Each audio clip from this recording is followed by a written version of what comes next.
Ini ya, teman-teman debt collector ya.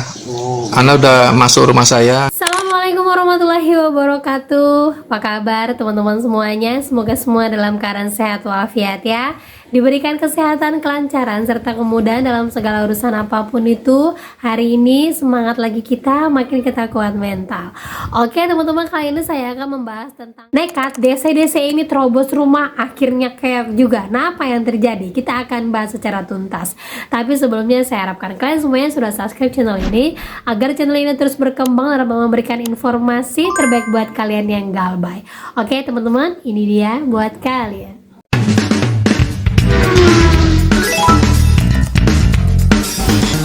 Oke teman-teman, sebelumnya saya mau bahas dulu ya pertanyaan seorang teman, Mbak, tolong dong dibuatkan VT untuk yang galbay di wilayah Lampung. Nah seperti ini informasinya, Kak, aku mau galbay di Gopinjam, apa di desa lapangan di Lampung Kak, yaitu tempo 17 besok 1 juta sekian, total hutangnya 3 juta Kak, apa aman ya Kak, update di YouTube dong Kak. Oke, saya update sekarang ya. Nah itu dia teman-teman ya, jadi yang galbay di wilayah Lampung jangan terlalu ketakutan juga, karena kan walaupun tahu ya Lampung itu wilayahnya dekat dengan Jakarta, apakah DC-nya akan datang? Nah tergantung ya, karena kalau mau ke Lampung itu kan pakai biaya dan tergantung pinjolnya juga. Jadi DC-DC yang pasti ada di Lampung itu yang pertama seperti biasa Kredivo, kemudian Kredit Pintar, kemudian lagi Aku Laku, HCI. Kalau kayak GoPay Pinjam itu belum ada. Kalaupun ada ya, saya yakin itu 1 sampai 2 orang saja, selebihnya tidak ada ya. Kalau Shopee selainnya itu juga belum ada, Tunaiku juga belum ada di wilayah Lampung. Jadi hanya pinjol-pinjol besar itu aja yang ada, selebihnya masih aman gitu ya. Dan lanjut lagi teman-teman, ada pertanyaan seorang teman. Nah seperti ini pertanyaannya atas kebingungan VT saya, dan mungkin itu juga menjadi kebingungan kalian. Kak, di VT kakak ada yang ngelunasin lewat FA yang dikirim lewat WhatsApp, apa nggak apa-apa Kak? Takut kalau penipuan, gimana kita bisa tahu kalau itu adalah admin yang asli? Nah itu pasti pertanyaan kalian juga kan? Nah itu dia teman-teman ya. Jadi untuk mengetahui apakah DC itu mengirimkan FA-nya itu benar atau virtual account-nya ya, virtual account-nya itu benar dari pinjolnya langsung, bukan disalah-salahkan. Yang pertama yang kalau harus koreksi adalah sebelum DC itu mengirimkan FA, kalian tuh sudah konfirmasi ulang via CS. Kemudian nanti CS akan mengarahkan bahwa kalian akan dihubungi via WA melalui DC dengan nomor sekian, ataupun nanti CS akan mengarahkan akan ada konfirmasi ulang lagi via WA. Nah konfirmasi tersebut kita wajib melakukan 2 verifikasi. Seandainya DC tersebut mengirimkan nomor FA, pastikan FA tersebut atas nama perusahaan mereka ya, misalnya entah Kredit Pintar, Tunaiko dan segala macam. Dan sekali lagi ucapkan, kalau saya bayar ini, apakah ini akan hilang di aplikasinya? Jangan lupa simpan semua bukti percakapan kalian via WA. Kalau bisa kalian panjang-panjangin aja kata-katanya sampai DC itu meyakinkan kita bahwa memang FA ini benar dan kalau kita bayarkan benar lunas. Katakan sedetail-detailnya biar lebih meyakinkan kalian lagi. Kemudian di screenshot dengan bukti bayar terakhir kalian untuk kedepannya jaga-jaga seandainya ada DC yang nakal. Gitu cara membuktikan teman-teman ya. Dan lanjut lagi ya teman-teman. Jadi baru-baru ini ya tersebar VT di TikTok yang mana viral banget, DC-nya ngamuk masuk ke dalam rumah orang untuk menagih ya. Banyak mengatakan ini kayaknya bukan dari aplikasi, tetapi kita pelajari apa yang harus kita lakukan ketika DC terobos masuk ke dalam rumah seperti ini. Ini ya, teman-teman debt collector ya.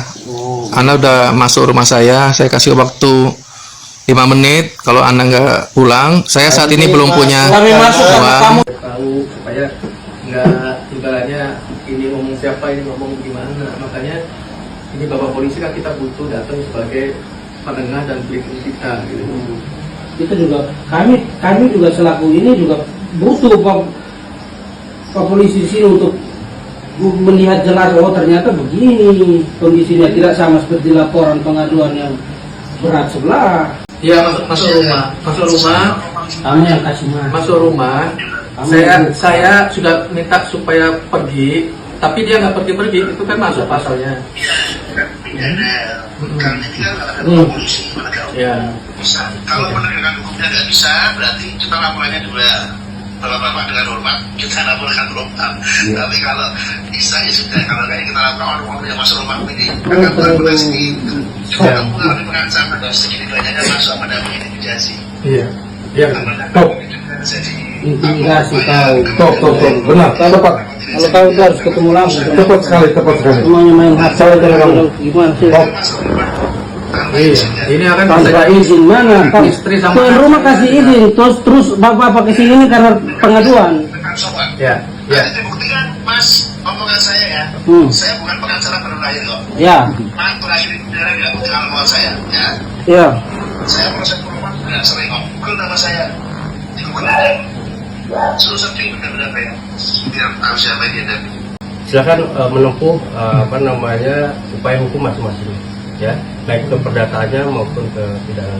Oke, itu Iya. saja ya Pak. Iya, Pak. Kami hadir di sini supaya tidak ada gangguan ketertiban di wilayah di sini, ataupun yang lain-lain. Ketertiban, Pak. Ya, ketertiban umum ya. Iya. Oke. Tapi Apa? kau jangan tanya apa-apa. Maksudnya apa? Daripada Hah? ribut, ntar kita kesana aja. Kau usah letak lagi kau gertak saya kau orang. Kau kasih tahu kau pusat. Tolong Direkam ya, direkam ya. kau. Tak lagi. Sekalipun ini bukan dari aplikasi pinjol, walaupun belum diketahui ya ini dari aplikasi apa, dan saya yakin semua DC pasti akan melakukan hal yang sama.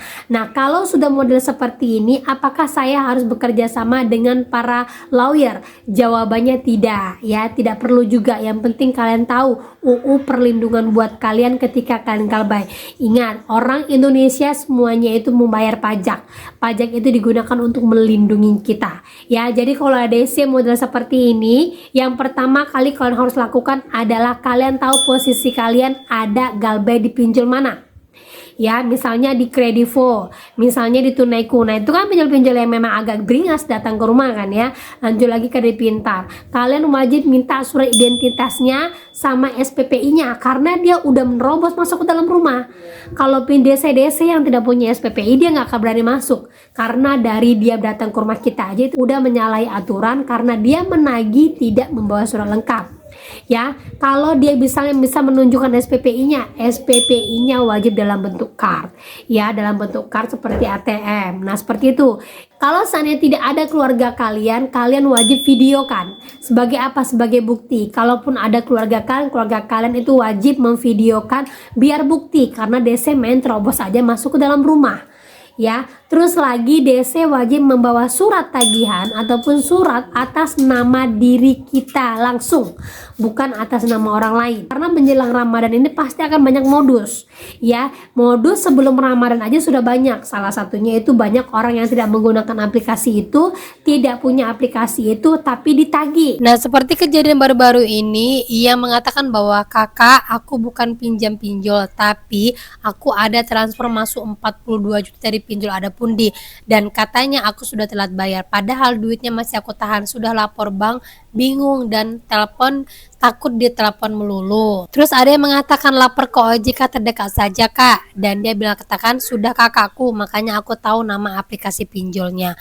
Terus dia bilang jangan ditransfer balik lagi kak, oknumnya nyari mangsa, kalaupun dibalikin bunga nanti akan terus bertambah. Terus lagi ada yang komen, lah kok bisa ya, tapi kamu punya nggak aplikasinya, udah email ada pudinya juga belum. Terus dia jawab aku nggak punya aplikasinya kak, nggak punya pinjol, aku hanya ada sisi bank saja, sudah email, sudah telepon juga tetap suruh bayar. Aku bilang mau mulangin duitnya aja, ada pundi nggak mau. Nah ini parah banget ya, padahal ini ada pundi sendiri loh, pinjol legal, tapi kelakuannya sekarang sudah mulai sama dengan ilegal. Karena apa? Sepertinya pinjol itu sekarang target ya sama pemerintah, harus memutar uang dan harus bisa menjerat orang, sepertinya gitu ya. Jadi bukan hanya pinjol ilegal yang suka main transfer, legal pun banyak seperti ini. Bayangkan, nah kalau udah seperti ini bagaimana? Jangan dikembalikan dulu. Ya, bisa jadi data kita digunakan, bisa jadi mereka memang sengaja menggunakan data kita dan mentransfer ke kita, dan ujung-ujungnya nanti pura-pura salah transfer. Jangan dulu. Ya, biarkan aja dulu. Uangnya pun jangan kalian gunakan karena nilainya besar. Khawatir nanti tiba-tiba ada ujuk-ujuk datang, kalian kebingungan untuk menjelaskannya. Gitu kan ya. Nah, itulah salah satu bentuk ya kenapa kita wajib memvideokan setiap DC yang datang. Dan lanjut lagi, kita wajib tahu UU perlindungan data pribadi kita, dan jangan pernah lupa untuk laporkan segala macam tindakan DC ke OJK, pengaduan OJK ke pinjolnya juga. Seperti yang saya sebutkan di vlog saya. Jadi setiap vlog saya pasti akan berhubungan satu sama lain. Biar nantinya kalian tahu nih, saya di posisi Galbay bukan berarti saya si pendosa, bukan berarti saya orang yang salah, bukan berarti 100% kesalahan itu kepada kita, tidak. Jadi mulai sekarang akan banyak modus-modus seperti ini, akan banyak orang yang mengambil kesempatan dalam kesempitan seperti ini, dan saya yakin setiap pinjol akan terus menggebu-gebu kalian, akan lebih gencarnya lebih besar lagi, terornya akan lebih besar lagi. Karena apa? Tujuan pinjol menyerang kalian adalah biar kalian berpikir bagaimana gaya lubang tutup lubang, biar bagaimana kalian terus menggunakan pinjol, biar bagaimana uang pinjol itu terus mengalir kepada kita dan kita terus-terusan terjerat yang ujung-ujungnya kita dipaksa untuk membayar. Nah, itulah yang akan terjadi di bulan Ramadan ini. Jadi tetap stay kuat, jangan tergoda dengan apapun, apalagi tergoda dengan limit-limit baru yang dikirimkan via WA. Nggak usah terlalu kepo. Jadi hati-hati, jangan tergoda dengan apapun. Semoga Ramadan ini ibadah kita lebih baik lagi, dan semoga informasi ini menjadi mood booster, kuat mental, semangat baru lagi. Dan akhir kata saya ucapkan Assalamualaikum warahmatullahi wabarakatuh.